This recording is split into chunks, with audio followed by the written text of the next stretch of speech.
Welcome back to Whiskey with E. I'm Eric. Now today we have a fucking pimple on my face. Ignore that. Oh my goodness. Oh, we have the E's in beer, alrighty. So, but it's also the E's in whiskey. Well, bourbon, essentially. Alrighty, so we have Brooklyn Black Ops. This is the 2020 vintage. So a stout aged in Four Roses bourbon barrels. And when I say there's whiskey in it, or there's whiskey involved, it's because beer with bourbon added. Alrighty, so 12.2% comes in a comes in a 750 ml bottle, 7.2 standard drinks. It says here best shared. Yep, you probably definitely should share this. It is very... It's a lot of beer for one man. Alrighties. Now, pretty much I've already reviewed this back in the day, and I've also had it like 6 months ago, trying it with a cigar. So, you know, this topic of this video is pretty much to talk about, is beer better when you cellar it? When you keep it for 4 years? Is it better, or is it an acquired taste? You know, very similar to champagne. If you sell it champagne and aged champagne, it loses its carbonation and it just becomes a different animal. I think that's what's going on here with the stouts. You know, keep in mind, this is my only stouts that I've been cellaring. I bought like 4 of these back in the day from Cringilla Celebrations. Oh, honestly, go check them out. Great friendly location, great staff, great people. You know what, big wide range of craft beer selections, you know, definitely go check them out. Now, full transparency, they didn't give this to me, and that's not why we promoting. We actually paid top dollar for this, you alright? So these retail for like $50-something. Now, is it worth it? That can be debated, because if you're on a budget, maybe you could pick up other stouts that are aged in certain whiskey barrels, like this one. Ramjet, aged in Starwood whiskey barrels, only 11.1%, but maybe there's more flavors going on here, and maybe it's $20-$30. But, so, you know, this is what I mean. Do you recommend it? You know, all that kind of jazz? It's a bit hard to say, as in, yes, go pick this up. It's very awesome, when there's probably other, you know, beers out there made by other people that are probably going to stand up to this, maybe even taste better and be cheaper. But if you are a bourbon lover, enthusiast of sorts, and you enjoy craft beer too, and you're looking on the shelves and then you just see these massive bottles, and then you read and you're like, stout aged in Four Roses bourbon barrels, and then there you go, you're justifying paying $50-something already. You're buying 4 of them. There you go. Trying one each year, every few months, 6 months. This is the last one. Alrighty, now there is more at Cringilla Celebrations. If you're going to grab some, leave some for me too, please. Or should I just tell you not to go get it? Yeah, it's not that good, guys. You don't want to go get it. You want to pick up some other stuff. Alrighty, alright, let's get into it. Okay, so let me have a little read at the back here for you in case you have missed the review. So pretty much, Brooklyn Black Ops is a legend. We can neither confirm nor deny its existence. However, it did exist. It would be a robust stout originally concocted by the Brooklyn brewing team under the cover of secrecy and hidden from everyone else at the brewery. Supposedly, this vintage of Black Ops 2020 is aged for months. Not 4 months, but just 4 months. In Four Roses small batch. A lot of fours there, eh? Bourbon barrels, and then re-fermented with champagne yeast, creating big chocolate and coffee notes with a rich underpinning of vanilla like oak. Is Black Ops real? Question mark. We can't say, dot, but we think you'll love it, dot. Alrighties, and that's what it said back there. Alrighties. Okay, I already did pour some up, but I'm just going to pour up some more. Why not? Because I decided I'm just going to do this video, you know, even though it's been a big weekend. Feeling like shit. Let's just say, what a weekend, eh? You know, we can't regret everything we do in life, but sometimes unfortunate situations do occur. Casinos, a lot of ups, a lot of downs, and sometimes you don't get back up and then you're just down. But the show must go on. We're not going to let that bring us down in life. I'm already back on my coin auctions. There you go. For everyone that wonders how we get money up to buy certain things like these beers and survive in life, I am a coin auctioneer now. You know, we're practically like coin dealers, dealing in rare errors of Australian decimal currency. We even do have some American currency too. So if there's any viewers here that are after some 1975 rare kind of pennies, very, I'm guessing it could be in like total mint state situations. Could it be that mint state 68 and be $9,000 worth from Heritage Auctions? Only time will tell if I get it graded, unless you guys want to buy it off me and take the gamble yourselves. But anyways, I'm not here to promote the coins. We're here to discuss about this beer, and let's see if the 4 years in the barrel, in the dark, in the bottle, in the dark, has improved it. If we enjoy it, do we recommend this? Let's go. Alrighty, here we go. So, even when I first opened this, it wasn't too carbonated, guys. It wasn't really active. There wasn't a big fluffy head or anything like that. So, as you can see here, the head's already dissipating, alright?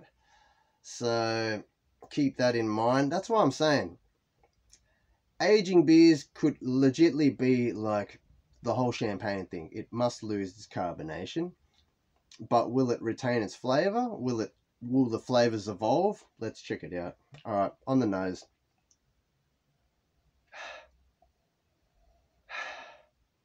Well, that's that backbone stouty vibes. You know, that it's just stout qualities, all right? Like, the only way I could really explain it is if you had a weak stout and then you added some bourbon in there, and then you're getting that stoutish qualities, but with bourbon vibes. Hence why it's funny when you read this bottle and you're like, with bourbon added. That's what I used to recommend to people to do. If you don't want to go spend $50 on a beer, you could always buy a cheap $5 stout. Maybe it's just 5% alcohol, and then you could just add in some bourbon. Take it to 12. And then you're going to have a similar experience, all right? But anyways, we're getting off track. We're getting off track. All right, it's back to the nose. So honestly, it's just robust, stouty notes, but they say there's chocolate and coffee here. I'm saying it's not like a chocolate stout or anything like that. I mean, if anything, there may be subtle hints of like a dark chocolate there. Like those exotic, expensive dark chocolates, maybe with some weird raspberry, cherry kind of shit inside it. Yeah, you're getting like the vanilla like oak, you know, that's the bourbon, obviously, that vanilla, that caramel kind of oaky presence. But they say coffee, and I'm like, I'm legitly not picking up too much coffee right now. It's not even coming across malty.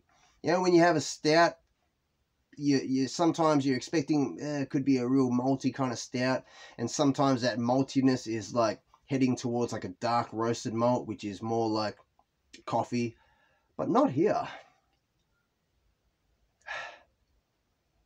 Like, you have to dig for it. That's why it's almost like everything's so subtly finessed in there, you know? Like, I'm pretty sure when I first tried this bottle, it was boozy, all right? Like, you're noticing that it's 12.2%. Now when I'm noticing this, I'm not getting that boozy element. Yes, I'm getting the stout vibes, you know, the subtle chocolates, you know, the not so coffee that they said it's coffee. But you know what? Let's have a taste. Here we go. Cheers, everyone.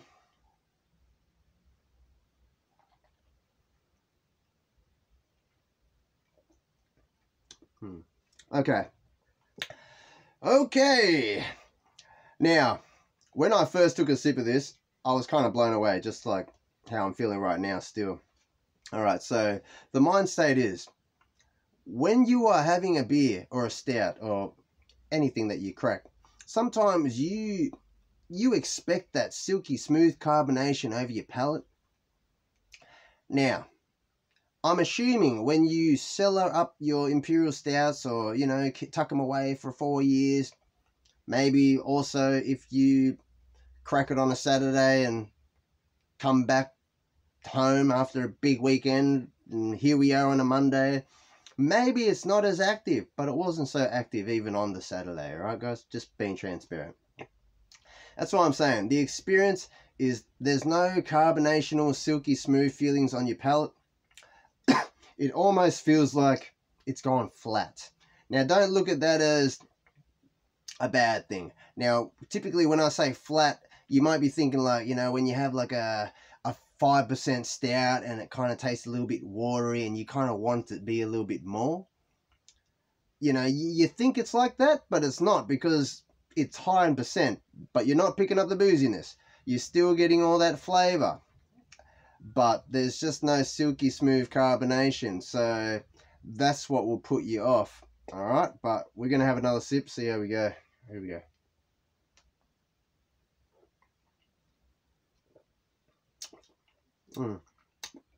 Honestly, flavors are still all there. It's not even really that bitter. It's just a nice, it's more subtle now. Everything's subtle. The booziness is not even there. You're not picking up that booziness. It's not really going towards bitter. I'm not really tasting too much coffee. But you know what? It's not bad, guys. Let me know if you cellar up your Imperial Stout. Does it lose its carbonation? Confirm it to me in the comments. It becomes this kind of animal. Now, we grab some of that whiskey. I mean, the red gum wood that was holding some whiskey, that was holding some tawny, and we added some of this in there. So we are going to come back to this. And then when this is empty, we are going to age some bourbon or scotch in there. Stout cast finish. But anyways, let's have a taste. Cheers, everyone. Ooh, more sweet, more raisins, more coconut vibes. Wow. See, now it's a stout finished in whiskey tawny barrels. See, experimentation, guys. Anyways, like, comment, subscribe, drink responsibly. Much love to you all. Wow, this is nice, actually. Yeah, there's more sweetness from the tawny. There's that coconut vibe. You know what? Not bad, not bad. Anyways, leave it in the comments. If you age your Imperial Stouts, do you like it when it's fresher, or do you enjoy it when it's subtled? I don't know. This is just the experience that I'm getting from this. Like I said, I'm not getting that carbonation. Maybe it's like champagne. So, do I recommend you go buy this and try cellaring it? I don't know. It's $50. And I kind of want to go replace this bottle, so maybe don't go buy it all. There is other beers out there, you know, like this Ramjet, aged in Starwood whiskey barrels. Cheaper. Probably tastes a bit better. But if you're a bourbon enthusiast, then you're not going to be able to pass it up, because you're going to be like, oh, aged in Four Roses bourbon barrels. FOMO. And then you have to get it. But anyways, cheers, everyone. Oh, my goodness. Ignore the pimple. You women are so lucky, eh? You probably wake up like, wow, we look like shit. Put on some makeup. You know what? Us boys, we go out and face the world like champs. We're like, fuck, you look like shit. Like you had a fucking big weekend. My goodness. Let's just go on YouTube and share how fucked up you look to the world. Cheers all. Much love to you all. You're all appreciated. Alright. Much love all. Fucking Mondays. Oh my goodness. Reality Mondays after one of those big weekends, guys. My goodness. Back to the coin auctions we go. Anyone want to buy any rare coins? We got some $2 Queen coronations.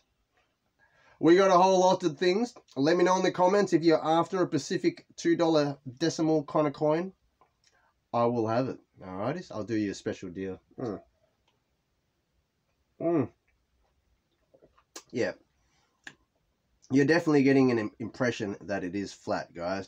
The finish almost doesn't feel like it's long. it's just easy drinking. If there's an easy way to put it, it becomes smooth, flat, easy drinking. The bitterness is not even really there. The booziness isn't really even there. It's just a dangerous drink, because you can just keep drinking this and all of a sudden you're gonna have consumed 7.2 standard drinks. That's why they say down here, best shared. Wow, best advice I've heard all day. Oh, and pregnancy warning. Alcohol cause lifelong harm to your baby. All right. I don't know if you guys get that advertising. Actually, it is their label, isn't it? No, actually, they added this label on top of that label. So, I don't know. There you go. Now I'm just confused. Anyways, I am rambling now. I'm probably going to be repeating myself, but let's just say my first time experimenting, trying to cellar up some imperial stouts, trying it every 6 months, you know, just to see how much it changes, to get an idea of what cellaring things does. Now, keep in mind, if you do this to wine, they say 4 years is like the pinnacle good point.